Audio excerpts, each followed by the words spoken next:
Assalamualaikum warahmatullahi wabarakatuh. Alhamdulillah hamdan katsiran thayyiban mubarakan fihi kama yuhibbu rabbuna wa yardah. Asyhadu an la ilaha illallah wahdahu la syarikalah wa asyhadu anna Muhammadan abduhu wa rasuluh. Allahumma salli wa sallim ala nabiyyina Muhammadin wa ala alihi wa ashabihi ajma'in. فحدثنا جماعة من مشايخي وهو أول حديث سمعته منهم بإسناد كل إلى سفيان بن عيينة عن عمرو بن دينار عن أبي قابوس مولى عبد الله بن عمرو بن العاص عن عبد الله بن عمرو بن العاص عن النبي صلى الله عليه وسلم أنه قال الراحمون يرحمهم الرحمن ارحموا من في الأرض يرحمكم من في السماء أما بعد. Alhamdulillah, kita kembali diberikan Allah kesempatan untuk melanjutkan kajian kita dalam pembahasan hadis-hadis yang berbicara tentang kemuliaan para sahabat Nabi Sallallahu Alaihi Wasallam yang diriwayatkan oleh Al-Imam Al-Bukhari dalam kitab Sahihnya. Pada pertemuan yang lalu kita berbicara masih muqaddimah, beberapa hal tentang kaum Ansor, apa itu Ansor dan siapa saja yang disebut dengan Ansor. Kita sampai pada hadis yang ketiga yang pada pertemuan yang lalu masih disinggung sedikit tentang hadis tersebut, yaitu hadis yang diriwayatkan oleh Al-Imam Al-Bukhari dari gurunya. Qala haddatsana Abul Walid qala haddatsana Syu'bah an Abi Tayyah qala sami'tu Anasan radhiyallahu anhu yaqul. Hadis ini juga diriwayatkan dari sahabat yang mulia Anas ibn Malik radhiyallahu anhu. Beliau berkata, qalatil ansar yauma fathi Makkah wa a'ta Quraisyan wallahi inna hadza lahuwal ajabu inna suyufana taqturu min dima'i Quraisy wa ghanaimuna turaddu alaihim. فبلغ ذلك النبي صلى الله عليه وسلم فدعا الأنصار فقال ما الذي بلغني عنكم وكانوا لا يكذبون فقالوا هو الذي بلغك قال أولا ترضون أن يرجع الناس بالغنائم إلى بيوتهم وترجعون برسول الله صلى الله عليه وسلم إلى بيوتكم لو سلكت الأنصار واديا au syi'ban la salaktu wadiyal ansari au syi'bahum. Hadis ini adalah sebuah kisah yang kemarin sudah kita singgung sedikit, bahwasanya ini terjadi saat Nabi SAW beserta kaum muslimin selesai melakukan pertempuran Hunain. Kata Anas bin Malik di sini, qalatil ansar yauma fathi Makkah. Kaum Ansor pada saat Fathu Makkah. Nah, di sini disebut Fathu Makkah. Tetapi yang dimaksud di sini yang disinggung di dalam kisah ini, dalam peristiwa ini adalah peristiwa peperangan Hunain. Yang kemarin sudah kita bahas bahwasanya Hunain adalah satu kota yang berjarak satu kota yang terdapat di antara Mekkah dan Taif. Di situ tujuan awalnya menuju kota Taif, tapi di tengah perjalanan mereka dihadang dan terjadilah pertempuran di situ. Daerah tersebut dinamakan dengan Hunain. Dan peristiwa ini terjadi setelah Fathu Makkah. Peristiwa ini terjadi setelah Fathu Makkah, artinya pasukan yang ikut bersama dengan Nabi SAW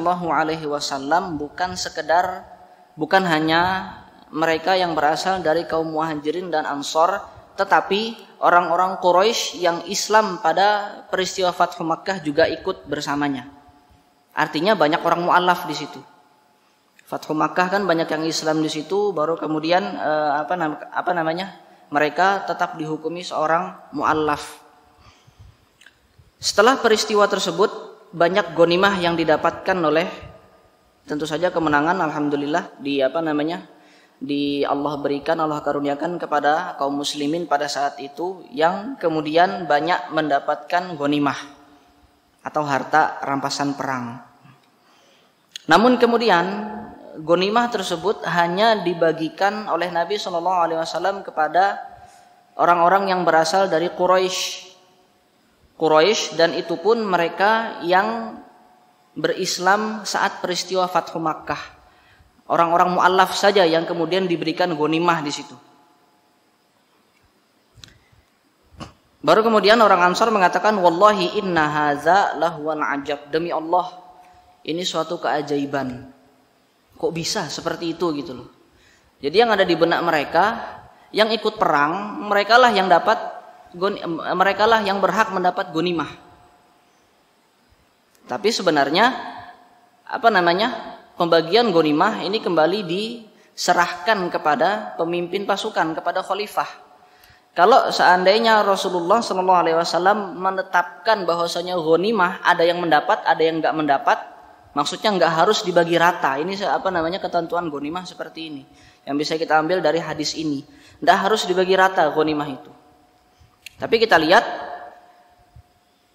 para prajurit atau pasukan yang ikut perang tersebut, keadaan mana yang lebih membutuhkan. Kalau seandainya ghanimahnya banyak bisa kita bagi rata, kalau seandainya ghanimahnya pas-pasan itu kita diserahkan kepada khalifah, dan ketika khalifah memutuskan untuk membagikan ghanimah tersebut kepada sebagian saja, artinya ada yang tidak mendapat ghanimah tersebut, ini hal yang sah-sah saja di dalam agama kita. Jadi nggak harus dibagi rata seperti itu. Kalau memang harus dibagi rata, maka apa yang dilakukan oleh Nabi SAW di sini adalah sebuah kezoliman. Kalau memang ghanimah itu harus dibagi rata, ternyata tidak. Keputusan Nabi SAW pada peristiwa Hunain ini, ghanimah hanya dibagikan kepada orang-orang yang baru masuk Islam pada peristiwa Fathu Makkah, orang-orang yang masih mu'allaf. Orang Ansor kaget, bolehkah seperti itu gitu loh. Kemudian mulai mereka ngedumel itu ngomong di belakang begitulah, bukan di depan Rasulullah. Ngomong di belakang begini kok bisa? Yang mereka katakan adalah inna suyufana taqturu min dima'i Quraisy. Sesungguhnya pedang kami menetes dengan darahnya orang-orang Quraisy. Pedang kami menetes dengan darahnya orang-orang Quraisy. Di sini ada kalimat yang yang terbalik. Suyufana taqturu min dima'ihim wa huwa minal qalbi, kata Ibnu Hajar di sini, kata Imam Ibnu Hajar di sini. Ini kalimat atau ungkapan yang memang sengaja dibalik sebagai sebagai sebuah ungkapan yang memang biasa diucapkan oleh orang-orang Arab pada saat itu, membalik sebuah ungkapan. Yang benar adalah, yang mereka maksud adalah dima'uhum taqturu min suyufina, darah mereka. Kalau tadi kan kata orang-orang Ansor, pedang kami menetes dengan darah mereka. Tapi sebenarnya yang mereka maksud adalah darah mereka yang menetes dengan pedang kami. Darah mereka yang menetes dengan pedang kami maksudnya apa? Yang berjuang kan kita sama-sama. Mereka meneteskan darah, kami pun mengayunkan pedang. Darah mereka tumpah, tenaga kami pun tumpah, keringat kami tumpah, segala juga.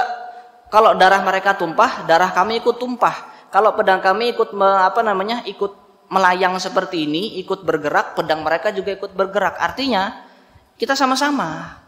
Kita sama-sama saling menumpahkan darah, kita sama-sama sudah sudah mengangkat senjata dalam perang itu. Kok kemudian ghanaimuna turaddu alaihim? Kok yang terjadi setelah itu ghanimah kami justru diserahkan kepada mereka? Bolehkah begitu kan gitu? Jadi mereka bertanya-tanya. Tapi nggak berani langsung ngomong protes kepada Nabi SAW, langsung mereka nggak berani. Maka kemudian sudah sudah banyak desas-desusnya menyebar di kalangan mereka sampai ucapan tersebut ke telinga Nabi SAW yang mulia. Fabalagha dzalikan nabiyya sallallahu alaihi wasallam fada'al ansar. Kemudian dipanggillah orang-orang Ansor yang mengucapkan kata-kata itu. Faqala mallazi balaghani ankum. Ditanya lagi sama Nabi sallallahu alaihi wasallam. Padahal ini Rasulullah sudah tahu nih. Sudah dengar desas-desus tersebut, sudah dengar ucapan-ucapan itu, ucapan-ucapan miring itu sudah terdengar. Ucapan miring maksudnya agak dengan nada sedikit protes. Sudah mendengar hal tersebut, ketika bertemu lagi kepada orang-orang Ansor, beliau kembali bertanya, apa yang sampai kepadaku? Berita dari kalian yang sampai kepadaku apa? Ini kan bukan tanpa tujuan. Salah satu hikmahnya di sini Nabi Shallallahu Alaihi Wasallam mengajarkan kepada kita untuk bertasabbut. Nah, tabayun gitu kalau bahasa kita, tabayun. Ini tabayunnya bukan sama orang lain, kan beliau dengar kabar dari orang lain. Langsung dipanggil, yang tertuduh ini langsung dipanggil. Bukan orang yang bukan bertabayun kepada orang yang antum dapat kabar ini dari mana? Gini. Antum dapat kabar ini dari mana? Tabayunnya bukan langsung kita dengar kabar misalkan Syekh Fulan melakukan begini. Datangin langsung kalau kita dekat sama syekhnya. Kalau kita dekat dengan orang yang tertuduh tersebut, langsung tanya sama orang yang tertuduh itu, betulkah kabar yang sampai kepadaku? Kalau kita tanya sama orang yang menyampaikan, belum tentu dia jujur juga kan gitu. Dia ngomong tentang Ustadz Fulan begini. Kita tanya, loh antum dapat berita itu dari mana kan gitu. Belum tentu dia jujur juga menjawab pertanyaan kita. Kalau memang seandainya dekat kita dengan ustadz tersebut, dengan orang yang sedang tertuduh tersebut, langsung datangin orangnya, tanya, betulkah kabar yang sampai kepadaku tentang Anda kan gitu. Ini yang dipraktekkan oleh Nabi Shallallahu Alaihi Wasallam, mengajarkan kepada kita bagaimana bertabayun. Karena dekat dengan orang Ansor, beliau mendapatkan kabar begini, artinya seperti kabar yang menuduh, dalam tanda kutip, menuduh orang Ansor mengatakan ucapan-ucapan dengan nada protes seperti ini. Dipanggil orang Ansor, langsung ditanya sama Rasulullah, betulkah ini kabar yang sampai kepadaku tentang Anda? Wa kanu la yakzibun. Di sini Anas bin Malik mengatakan wa kanu la yakzibun, yang menyampaikan kabarnya ini pun mereka tidak berbohong gitu loh. Jadi Rasulullah percaya dengan yang menyampaikan, kemudian Rasulullah mengajarkan tabayun kepada kita. Meskipun beliau percaya dengan yang menyampaikan kabar ini, baru kemudian beliau bertanya lagi untuk menegaskan betulkah ini, dan bertanyanya langsung kepada pihak yang tertuduh. Betulkah kabar yang sampai kepadaku ini? Faqalu huwallazi balaghaka. Mereka mengakui huwallazi balaghaka. Huwa kalau bahasa Arab seperti itu. Ya itu sudah. Itu sudah yang sampai kepada Anda. Itu sudah yang sampai kepada engkau wahai Nabi sallallahu alaihi wasallam. Maksudnya kabarnya benar. Seperti itu yang terjadi. Baru kemudian Nabi sallallahu alaihi wasallam mengucapkan beberapa patah kata dalam rangka untuk menghibur hati orang-orang Ansor yang sedang dilanda kegelisahan. Ya memang manusiawi sebenarnya. Tapi nanti kita lihat sebenarnya orang Ansor ini bukan kaum yang bukan kaum yang gila harta sebenarnya. Mereka hanya ingin mempertanyakan, ini kami biasanya itu kan ghanimah dibagi rata gitu loh. Ini kok yang terjadi nggak seperti itu. Mereka hanya penasaran dengan hukumnya. Betulkah ini yang seperti ini gitu. Bukan berarti mereka maruk. Maruk itu apa maruk? Serakah. Mentang-mentang ikut perang terus minta bagian gitu. Kalau ndak dikasih bagiannya kemudian mereka ndak ikhlas. Bukan seperti itu. Itu bukan wataknya orang Ansor. Nanti akan kita lihat bagaimana Nabi SAW, bagaimana orang Ansor, apa yang mereka lakukan kepada orang-orang muhajirin saat Nabi SAW mempersaudarakan orang Ansor dengan orang-orang muhajirin di awal hijrah. Dihibur oleh Nabi SAW. Awala tardawna an yarji'an nasu bil ghanaim ila buyutihim wa tarji'una bi Rasulillahi sallallahu alaihi wasallam ila buyutikum. Tidakkah kalian ridho? Tidakkah antum ridho? Mereka pulang ke rumah mereka masing-masing membawa ghanimah, sedangkan antum pulang ke rumah antum di Madinah dengan membawa Rasulullah Sallallahu Alaihi Wasallam. Mana yang lebih berharga antara ghanimah sama Rasulullah itu? Mana yang lebih mahal harganya? Mana yang lebih tinggi nilainya? Apakah ghanimah itu, harta-harta itu, ataukah Rasulullah Sallallahu Alaihi Wasallam? Seperti itu. Harta itu dikasih apa, ghanimah tersebut diserahkan kepada mereka karena memang mereka butuh itu gitu loh. Orang-orang Quraisy pada saat itu butuh untuk ditaklif. Orang Quraisy yang masih mu'allaf pada saat itu butuh untuk ditaklif hatinya. Jangan sampai mereka merasa, aduh, baru juga masuk Islam, udah disuruh perang kan gitu. Habis perang disuruh pulang dengan membawa pedang yang berlumuran darah. Cuman inikah yang kami dapat? Nah, jangan sampai mereka beranggapan seperti ini. Kalau mereka yang beranggapan seperti ini, mereka akan sulit untuk dihibur karena mereka masih mu'allaf.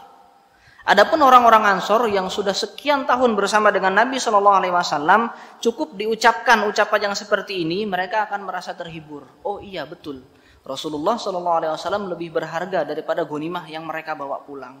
Sudahlah, pulang-pulang sana mereka dengan ghanimah. Yang penting Rasulullah tetap bersama dengan kami. Karena Rasulullah kan pulangnya tetap ke Madinah.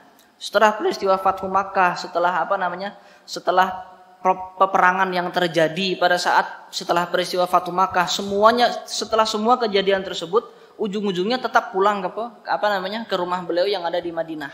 Tidak lagi pulang ke Mekah, nggak lagi pulang kampung ke Mekah. Padahal sebenarnya Mekah sudah terbuka untuk beliau. Kalaupun seandainya beliau ingin tinggal di Mekah, bisa-bisa saja, boleh-boleh saja. Tapi beliau sudah kadung, sudah terlanjur cinta sama Madinah, sudah terlanjur cinta sama penduduk Madinah pada saat itu. Maka kemudian di sini Rasulullah Sallallahu Alaihi Wasallam melanjutkan, lau salakatil ansor wadiyan au syi'ban la salaktu wadiyal ansori au syi'bahum. Seandainya orang-orang Ansor masuk ke dalam sebuah lembah, maka aku akan ikut masuk bersama mereka. Seandainya orang-orang Ansor masuk ke dalam sebuah lembah, maka aku akan ikut masuk bersama mereka di sana. Artinya di sini bukan berarti Rasulullah menjadi pengikutnya orang Ansor, enggak. Ditegaskan di sini oleh Al-Imam Ibnu Hajar bahwasanya bukan artinya di situ Rasulullah menjadi pengikut mereka, bukan. Tapi di sini yang menunjukkan kedekatan Nabi Shallallahu Alaihi Wasallam dengan orang Ansor. Dimanapun orang Ansor berada, Rasulullah berada di situ. Gitu loh maksudnya. Dimanapun Rasulullah berada, pasti ada orang Ansor yang menemani. Saking dekatnya mereka setelah peristiwa hijrah itu, bertahun-tahun bersama, bertahun-tahun menghadapi berbagai macam peperangan. Setelah peristiwa hijrah itu terbangunlah kedekatan. Kalau bahasa kita sekarang tuh chemistry, bahasa kerennya itu kan, bahasa modernnya. Terbangunlah chemistry antara Rasulullah SAW dengan orang-orang Ansor pada saat itu. Sampai-sampai kemanapun orang Ansor berada, maka insya Allah Rasulullah akan berada bersama mereka juga. Ini ucapan yang diungkapkan oleh Nabi SAW dalam rangka menghibur orang-orang Ansor. Apakah mereka terhibur dengan itu? Jelas. Apakah mereka melanjutkan protesnya? Oh, enggak begitu Rasulullah. Harusnya kami tetap dapat, meskipun sedikit paling enggak dapatlah. Enggak. Mereka terhibur dengan itu. Mereka terhibur dengan ucapan Nabi SAW yang demikian. Artinya seperti yang saya sampaikan di awal tadi, bahwasanya yang diinginkan oleh orang Ansor sebenarnya bukan hartanya. Mereka bukan suku atau bukan bangsa yang maruk terhadap harta, bukan. Apalagi setelah mereka mengenal Islam. Mereka bukan orang-orang yang serakah terhadap harta, bukan. Mereka hanya ingin mengetahui, bolehkah yang seperti ini? Biasanya ghanimah itu dibagi rata, kan begitu. Pada perang-perang yang lalu, perang-perang yang sebelum peristiwa Fathu Makkah, ghanimah itu biasanya dibagi rata. Tapi kok ini beda sendiri gitu loh. Ini yang ingin dipertanyakan oleh orang Ansor sebenarnya. Jadi bukan berarti mereka maruk atau serakah dengan harta. Kemudian di bab yang selanjutnya ini masih sebenarnya hadisnya masih sama. Tapi kemudian ada tambahan redaksi yang disebutkan di situ kan, walau annal ansor salaku wadiyan aw syi'ban la salaktu fi wadil ansor. Kalau seandainya orang-orang Ansor itu berjalan di sebuah lembah, maka aku sungguh akan berada bersama mereka di lembah tersebut. Walaulal hijratu lakuntu amran lakuntu imra'an minal ansor.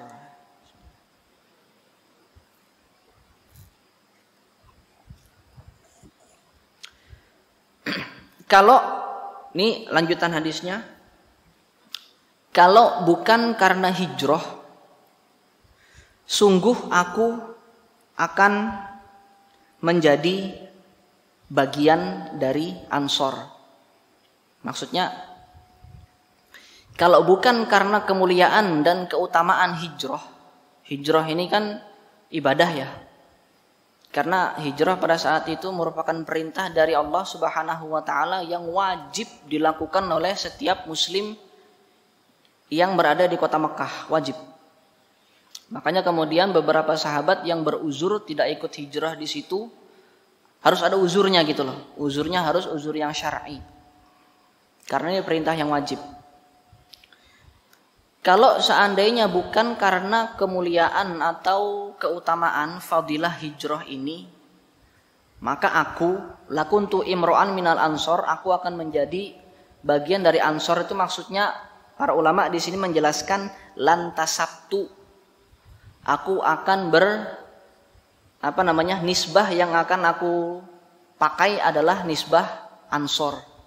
Jadi kalau seandainya bukan karena kemuliaan hijrah atau keutamaan hijrah, bisa jadi Nabi SAW memilih nama Muhammad bin Abdillah Al-Ansori, saking cintanya dengan orang Ansor. Tapi beliau datang ke kota Madinah dengan status sebagai pendatang dari orang-orang muhajirin. Orang-orang muhajirin di sini kan juga gelar yang Allah berikan kepada mereka yang datang dari Makkah pada saat itu. Nah, orang-orang muhajirin ini mereka bergelar orang-orang yang hijrah. Ketika mereka bergelar dengan orang-orang yang hijrah, ini lebih utama statusnya. Derajatnya lebih utama dibandingkan mereka mendapatkan gelar-gelar atau nisbah-nisbah yang lain. Maka kata Nabi SAW, kalau seandainya bukan karena keutamaan hijrah ini, aku akan menggunakan nisbah seperti nisbahnya orang Ansor. Muhammad bin Abdillah Al-Ansori. Seperti itu. Tapi nisbah Ansor atau status beliau sebagai seorang muhajir, status beliau sebagai orang yang hijrah dari kota Mekah menghalangi beliau untuk menggunakan nisbah Al-Ansori.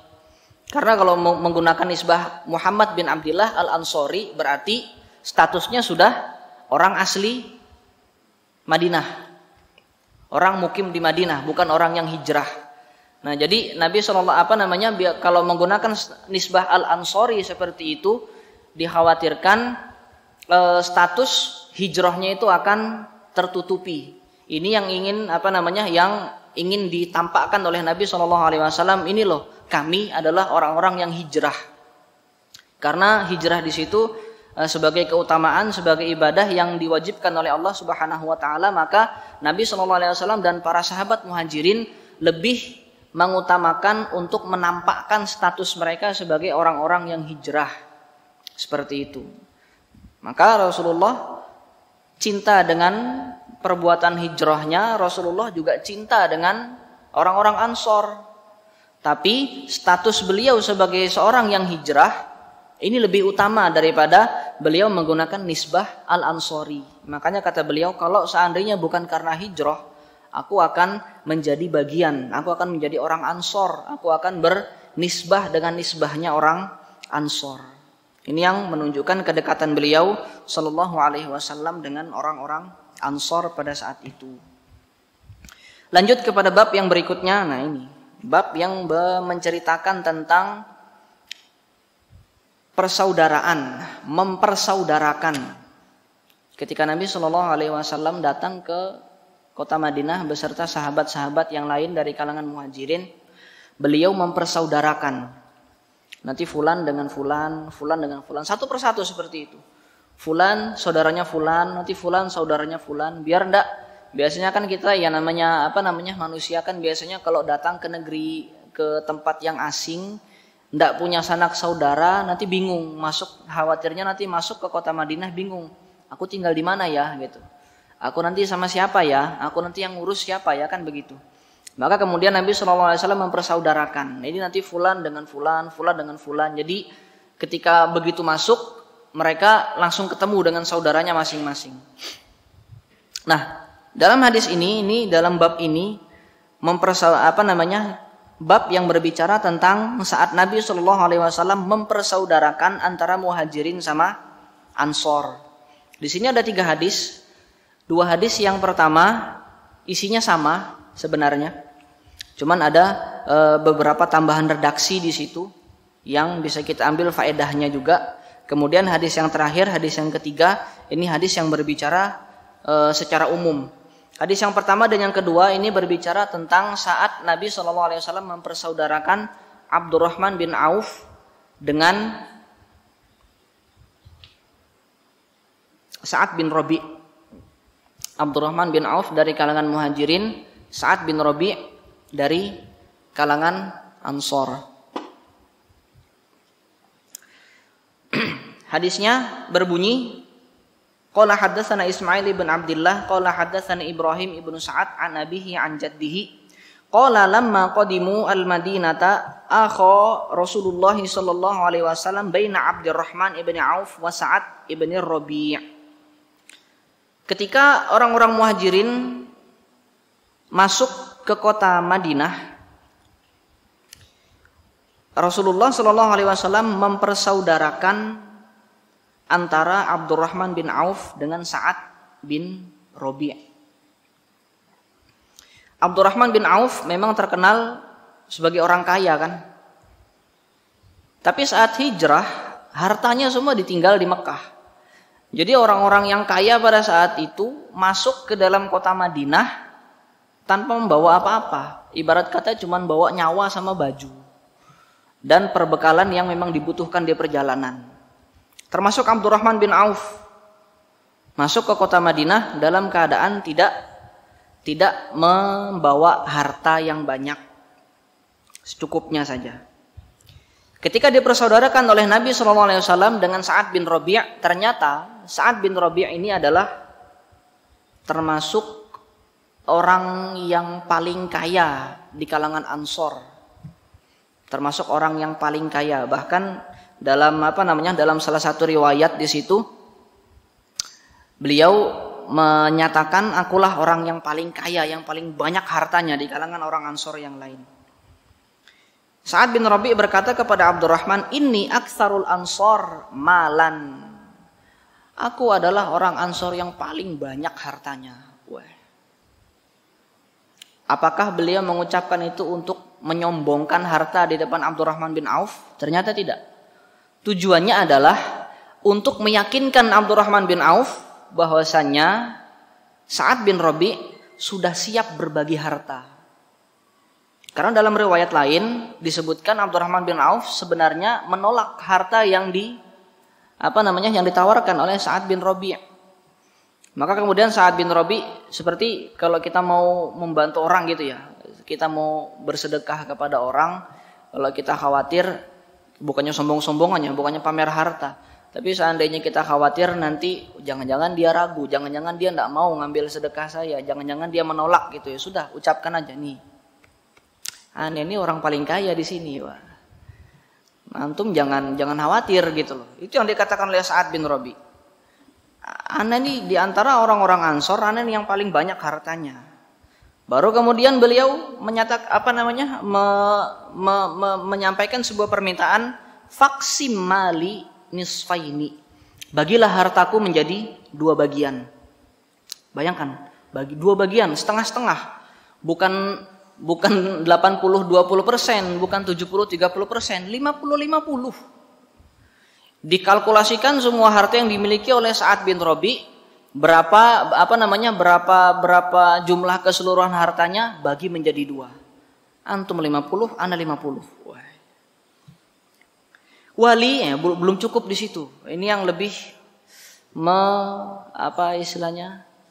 yang lebih mengagumkan lagi dari seorang Sa'ad bin Rabi', yang ana yakin gak akan mampu dilakukan oleh manusia zaman sekarang. Sehebat apapun, setakwa apapun, ana yakin gak akan mampu dilakukan oleh manusia zaman sekarang. Apa yang beliau tawarkan setelah itu? Wali imro'atani fanzur a'jabahuma ilaika fasammiha li utalliqha. Asik. Ngeri, ini merinding bacanya ini.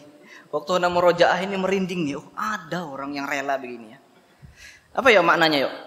Aku selain harta tadi itu sudah tawaran dari Sa'ad bin Rabi. Ini aku tawarkan hartaku 50-50 kita bagi. Belum cukup sampai di situ, Sa'ad bin Rabi menawarkan istrinya. Aku punya 2 istri, kata Sa'ad.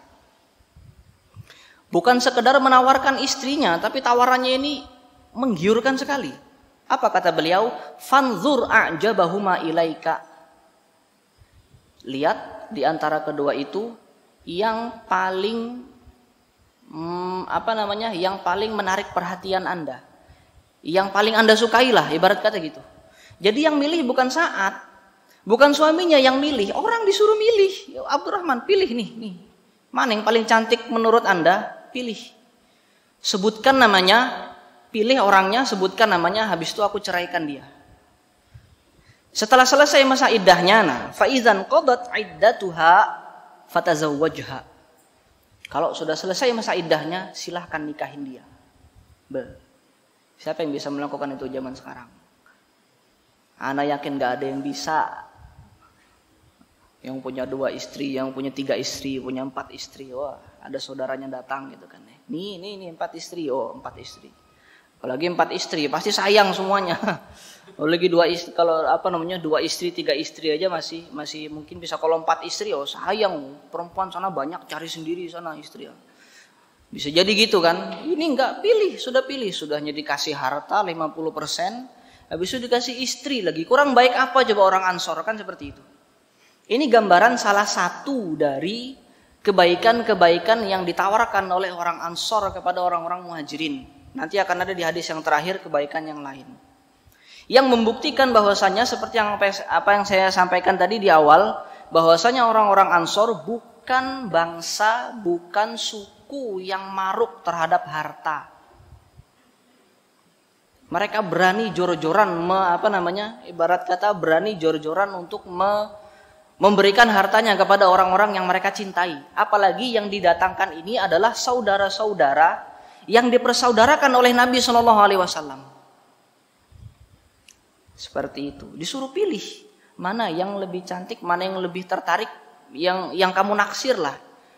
Bukan suaminya yang milih, tapi Abdurrahman sendiri yang disuruh milih.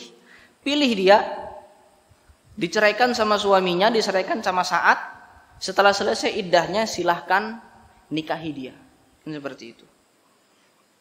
Tapi tetap ini juga ya, tetap memberikan istri, tetap menggunakan tetap mempraktekkan atau melaksanakan syariat. Kalau memang mau menikahi istri orang, biarkan dia ceraikan dulu, biarkan selesai dari masa iddahnya dulu, selesai baru kemudian dia boleh menikahinya. Kemudian saat Abdurrahman bin Auf mengucapkan barakallahu laka fi ahlika wa malika. Semoga Allah memberkahi Anda, harta Anda dan keluarga Anda. Kemudian setelah ditawarkan seperti ini, ternyata Abdurrahman bin Auf bukan sosok yang bukan sosok yang manja, mentang-mentang sudah dikasih harta kemudian tidak mau bekerja, bukan seperti itu.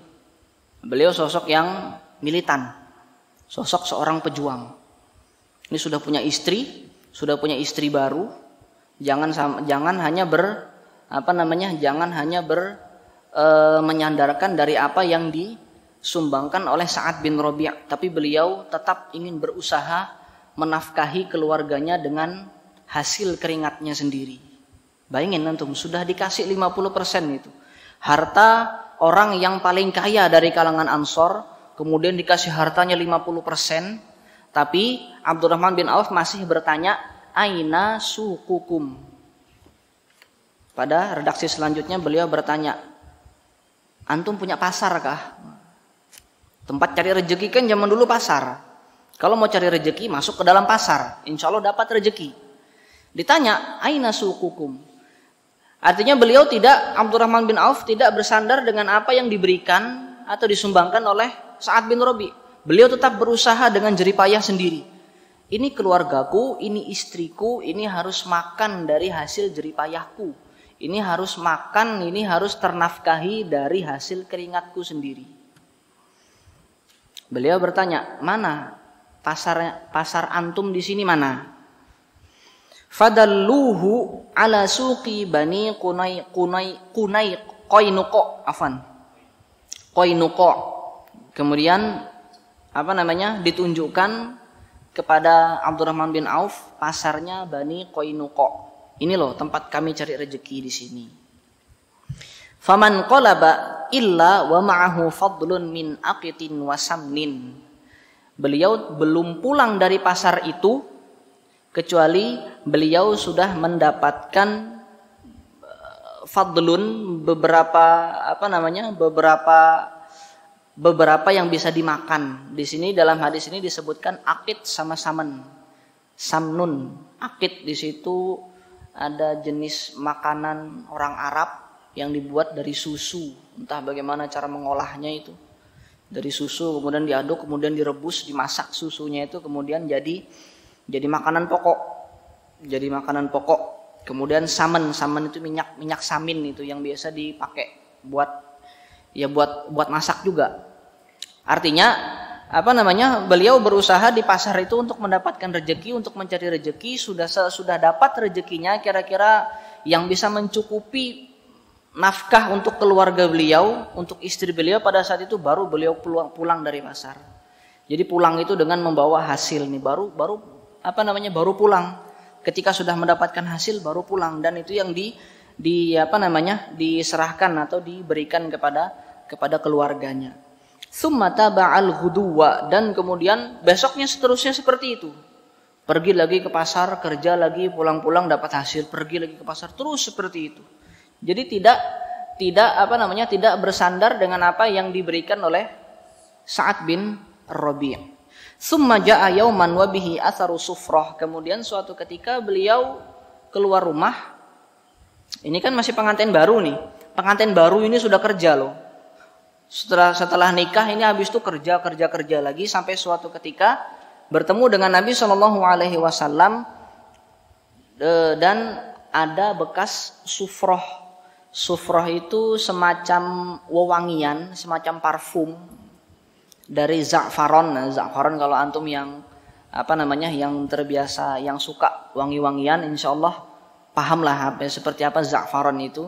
Yang biasanya kalau sufroh ini, yang jenis sufroh ini yang biasanya dikenakan oleh, kalau di adatnya orang Arab biasanya dipakai oleh orang-orang pengantin baru. Biasanya pakai sufroh itu.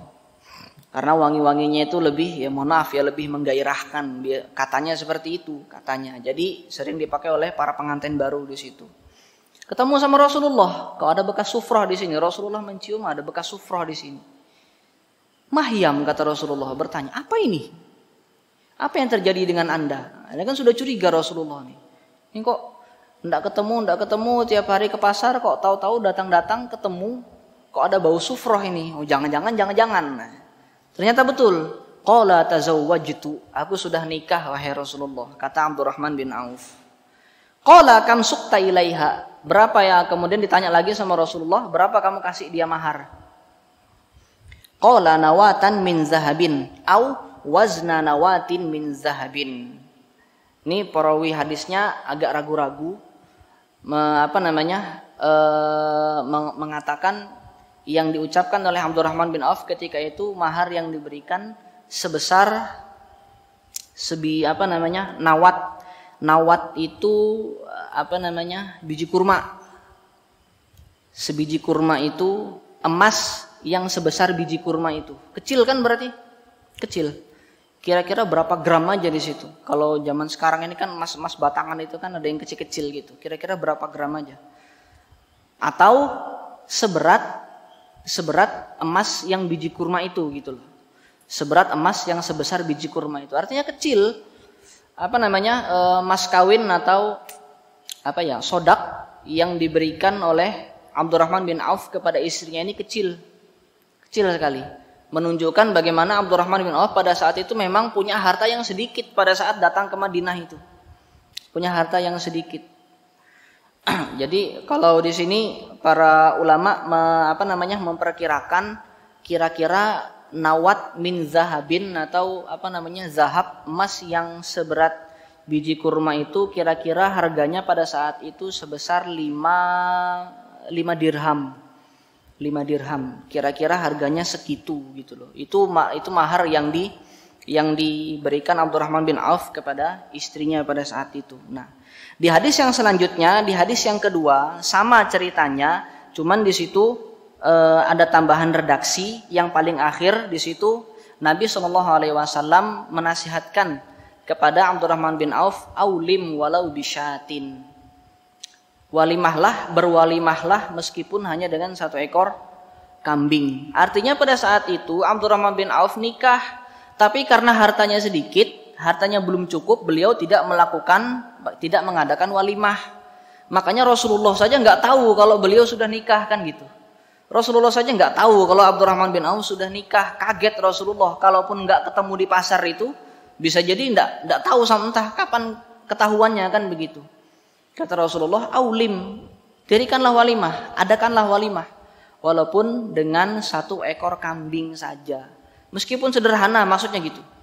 Jadi 1 ekor kambing ini bukan batasan ya, bukan berarti yang kurang dari 1 ekor kambing tidak boleh kita berwalimah dengan itu, tidak, bukan berarti seperti itu. Boleh, karena Nabi SAW pernah berwalimah kepada beberapa istrinya saat menikahi beberapa istrinya dengan modal yang kurang nilainya dari 1 ekor kambing itu. Artinya 1 ekor kambing ini bukan batasan. 1 ekor kambing ini hanya sebuah menggambarkan saking sederhananya walimah itu. Walaupun sederhana, adakan walimah. Yang penting orang-orang tahu kalau Anda sudah menikah, biar kita tidak curiga gitu loh. Nanti tahu-tahu pulang-pulang gandengan sama cewek. Cewek siapa itu? Ini istri aneh. Betulkah istri antum? Kapan antum nikah? Kan bisa curiga kita. Kalau memang seperti itu, maka sunnahnya setelah menikah itu adalah mengadakan walimah.